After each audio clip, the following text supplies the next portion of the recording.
നമസ്കാരം.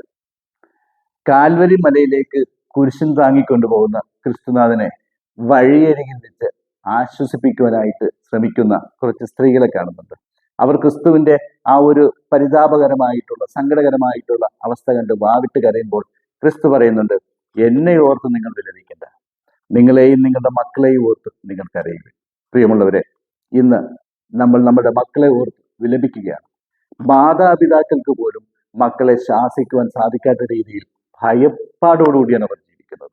ഗുരുക്കന്മാരോട് ആദരവില്ലാത്ത, സഹപാഠികളോട് യാതൊരുവിധ സഹാനുഭൂതിയും ഇല്ലാതെ, അക്രമവും കൊലപാതകവും മാത്രം മനസ്സിൽ കൊണ്ടുകൊണ്ട്, പകയും വിദ്വേഷവും വെറുപ്പും മാത്രം മനസ്സിൽ കൊണ്ടുകൊണ്ട് നമ്മളുടെ മക്കൾ തെറ്റായ രീതിയിൽ ലഹരിക്കടിമയായിട്ട് ലഹരിയുടെ ലോകത്തിലൂടെ മുന്നേറുമ്പോൾ നമ്മൾ ഓർക്കുക, നമ്മളെ ഓർത്ത്, നമ്മളുടെ മക്കളെ ഓർത്ത് വിലപിക്കേണ്ടുന്ന ഒരു സാഹചര്യമാണ് ഇന്നിപ്പോൾ നിലവിലുള്ളത്.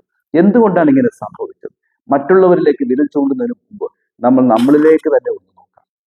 എൻ്റെ അശ്രദ്ധക്കുറവ്, എൻ്റെ ഉത്തരവാദിത്തക്കുറവ്, അല്ലെങ്കിൽ എൻ്റെ തെറ്റായ ജീവിത രീതി, ഇത് എൻ്റെ കുടുംബത്തിൽ ഉണ്ടാക്കിയിട്ടുള്ള പ്രതികരണം അല്ലെ പ്രതിഫലനമല്ലേ ഇത്? മക്കൾക്ക് സ്നേഹവും വാത്സല്യവും കരുതലും മാത്രം കൊടുത്താൽ മതിയോ? അവരെ എങ്ങനെ ജീവിക്കണം, മറ്റുള്ളവരോട് എങ്ങനെ പെരുമാറണം, ഈ സമൂഹത്തിൽ ഏത് രീതിയിലാണ് ജീവിക്കേണ്ടത്, അധ്യാപകരെയും ഗുരുക്കന്മാരെയും മുതിർന്നവരെയും എങ്ങനെ ബഹുമാനിക്കണം എന്ന് അവർക്ക് പറഞ്ഞു കൊടുക്കുവാനും ആ രീതിയിൽ ജീവിച്ചു കാണിക്കുവാനും നമ്മൾ തയ്യാറാകാതെ മക്കൾ നല്ല രീതിയിൽ ജീവിക്കണമെന്ന് നമ്മൾ ആഗ്രഹിച്ചാൽ എങ്ങനെയാണ്? കാട്ടുചെടിയിൽ നിന്നും നല്ല ഫലം കിട്ടുന്ന വൃക്ഷങ്ങൾ ഉണ്ടാകത്തില്ല.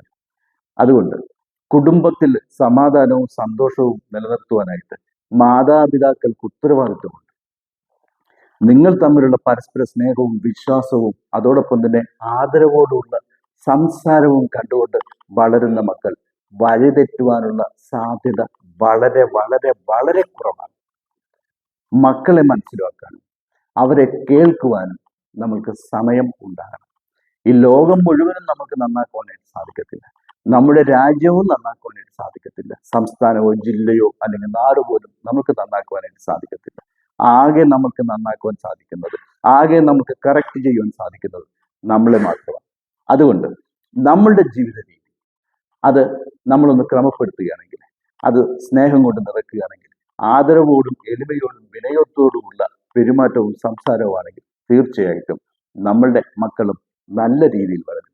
നമ്മൾക്ക് വേണ്ടുന്നത് മനസ്സിൽ നന്മയുള്ള, സ്നേഹമുള്ള, മറ്റുള്ളവരോട് അനുകമ്പയുള്ള ഒരു തലമുറയെ രൂപപ്പെടുത്തുക എന്നുള്ളതാണ്. അതിന് നമുക്ക് ഒരുമിച്ച് കൈകോർക്കാം. നിങ്ങളുടെ എല്ലാവരുടെയും ജീവിതത്തിൽ സന്തോഷവും സമാധാനവും ഉണ്ടാകട്ടെ എന്ന് ആശംസിക്കുന്നു.